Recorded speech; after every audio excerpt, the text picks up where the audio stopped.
इसके अलावा सर दूसरा मुद्दा आता है, the second factor comes in the dairy farming की गायों को दाने के लिए खाने में कौन सा खाना खिलाएं, हाइब्रिड टाइप का खाना खिलाएं और उनको अच्छा पंचतत्व मिले, उनका अच्छा बॉडी शेप बने, उनको अच्छी कंपोनेंट्स एनर्जी मिले। तो आपसे बढ़ के मेरे को लगता नहीं कि कोई ऐसा आदमी होगा जिसको इससे अच्छा नॉलेज होगा। तो आप बताइए, आप अपने दाना खाने के बारे में डिटेल में पूरा कंप्लीट जानकारी दीजिए सर। मैं सामने देख रहा हूँ सर। ये जो अभी हम मिक्स दलिया दे रहे हैं, ये मक्के का हुआ, गेहूं का। जैसे मक्के का 50% मक्के का दलिया, 20% गेहूं का, 20% में उड़द आ गए।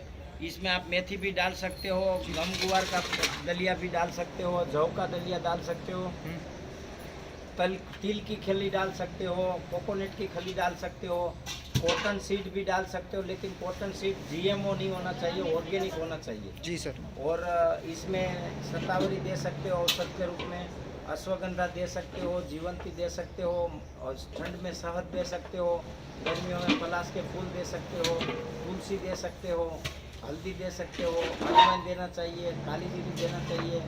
ये सब चीज़ हमारे से जितना हो सकता है, जैसे आप अभी देखेंगे। जी सर। काली जीरी, अजवाइन, गुड़ की रस्सी, शहद, ये सारी चीज़ें हम डालते हैं। जी सर। हाँ सर, ये इसके आपका फॉर्मूले के बारे में बताइए, आप कैसे बनाते हो? जैसे ये ऊपर वाला गेहूँ है जी। और उड़द है, ये वाइट वाला और वाइट पीला पीला जो निकल रहा है वो मक्का है। जी सर। मक्के का दलिया। अब इसमें ये शतावरी डलेगी 50 ग्राम, 50 पूरे ग्राम दिन का 100 ग्राम, सुबह 50, शाम को 50। बेनिफिट बताते रहिए शतावरी का। क्या शतावरी जो है ना, वो गाय के गर्भाशय को क्लीन रखती है, और गर्भाशय के जो विकृति है, गर्भाशय के रिलेटिव इन्फेक्शन या तो प्रॉब्लम्स, वो सारे उससे सोल्व रहते हैं। मतलब एकदम ऐसा मानो कि कोई गाय हमारे यहाँ रिपीटर गाय ही नहीं है। वो 2-3 साल शतावरी खिलाते हैं ना, तो कंकाल तंत्र को और उसकी जो साइकिल है उसको क्लियर करते हैं। आगे ये हल्दी है। जी सर। ये हल्दी डालते हैं रोज 20 ग्राम सुबह, 20 ग्राम शाम को। इसके फायदे? हल्दी जो है वो एक सबसे बड़ा एंटीबायोटिक है, कैल्शियम भी है। और हल्दी के अंदर कर्क्यूमिन नाम का एक जो तेल है, वो एक बहुत बड़ा एंटीबायोटिक है। ये जो है सोडा बाइकार्बोनेट है। इसके क्या फायदे हैं? ये भी रोज 20 ग्राम डालते हैं। तो ये सोडा बाइकार्बोनेट जो है वो रूमेन का पीएच को लेवल बैलेंस रखता है, ना तो बढ़ने देता है ना कम होने देता है। ये इसबगुल है, इसबगुल जीरा, जी सर। जिससे उसका पेट की डाइजेस्टिंग सिस्टम एकदम कंफर्म और परफेक्ट रहती है। कितना डालना चाहिए? ये रोज 20 ग्राम, 25 ग्राम। ये काला जीरा है जी। ये काला जीरा रोज इतना एक मुट्ठी डालो, एक सप्ताह में एक बार डालोगे। काले जीरे का क्या फायदा? काले जीरा जो है वो एकदम कड़वा है जी। और ये काला जीरा ही है। जी सर। और उससे जो है रूमेन के अंदर जो कल्चर है वो अच्छी तरह से डेवलप होगा, और जो उसको नुकसानकारक तत्व है कल्चर रूमेन के अंदर, वो सारे मर जाएंगे। तो उपयोगी तत्व मजबूत हो जाएगा, और गाय की डाइजेस्टिंग प्रक्रिया एकदम फास्ट और अच्छी रहेगी, लेवल रहेगी, जितनी उसकी बॉडी को ज़रूरत है उतनी। तो गाय का दूध भी बढ़ेगा, बच्चा भी तंदुरुस्त रहेगा, उसका दूध पीने वाले भी तंदुरुस्त रहेंगे। इसके आगे ये अजवाइन है। ये अजवाइन है जी। जिसको हम भी खा सकते हैं। क्या फायदे हैं? अजवाइन जो है वो शरीर से वायु का नाश करता है, वात और कफ का, दोनों का। तो ये एक प्रकार से औषधि ऐसी है कि जो पेट की क्लियरिटी रखे। सबसे ज़्यादा महत्व का गाय का पेट रहता है। गाय का पेट क्लियर रहता है ना, डाइजेस्टिंग सिस्टम क्लियर रहती है ना, तो बाकी के कोई प्रश्न ही नहीं रहते हैं। बाकी के प्रश्न अपने आप सोल्व हो जाए। तो ये अजवाइन कितनी डालनी चाहिए?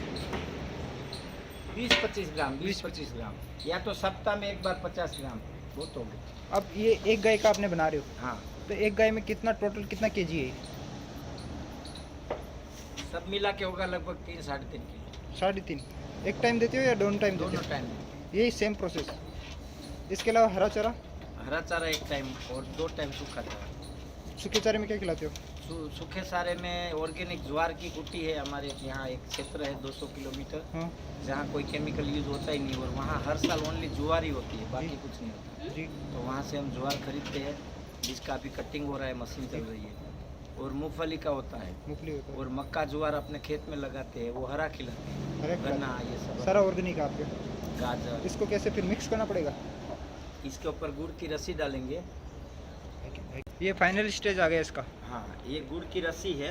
कितना डालना है इसको? ये 100 ग्राम के आसपास। 100 ग्राम इसका क्या फ़ायदा होता है? गुड़ क्या काम करता है? गुड़ जो है ना कार्बोहाइड्रेट है, कैल्शियम है और ग्लूकोज है। जी। गुड़ से एक अल्कोहल का भी स्वरूप है, ऐसा भी कह सकते हैं। जी जी।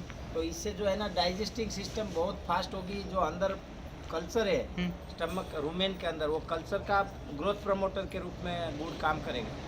तो मतलब कुल मिला के रूमिन का पीएच ठीक रखना है, रूमिन का वात पित्त कफ ठीक रखना है, रूमिन का कल्चर ठीक रखना है, ये सब ठीक रहेगा तो अपने आप सारी सिस्टम ठीक रहेगी, कोई समस्या नहीं। इसको मिक्स करके ऐसे अब ऐसे। इसके ऊपर गर्म पानी डालेंगे, अच्छा, गर्म। उबलता हुआ पानी डालेंगे तो ये क्या है कि ये एकदम वो हो जाएगा, मतलब अध कच्चा हो जाएगा। जो कोई भी दाना होता है ना दुनिया में, वो दाने के ऊपर फाइबर का कवर होता है। जी जी।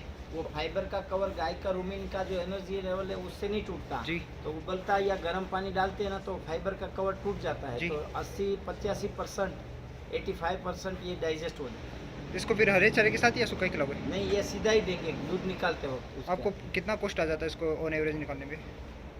कोई किसान पे ये करना चाहेगा तो पोस्ट मैंने निकाली नहीं है, लेकिन एक टाइम का 150 रुपया के 150 रुपये के आसपास, आसपास 200 पकड़। इसके अलावा सर ये आगे बढ़ते हैं थोड़ा सा। एक इनमें रोग बहुत ज़्यादा आते हैं, रोग प्रतिरोग क्या क्या मेन आपको दिक्कतों का सामना करना पड़ता है, क्या समाधान आप निकालते हो उसके पर बाद? हमारे यहाँ तो 6-8 महीना कोई डॉक्टर नहीं आता। जैसे खुर पका, मुंह पटा और भी फर्टिलिटी हमारे आसपास में सबको आया था, हमारे यहाँ नहीं आया है। तो दोनों आप- टाइम यज्ञ होता है ना। यज्ञ और कुछ कंपोनेंट दवाई भी रखते होंगे या कुछ शतावरी जड़ी बूटियाँ?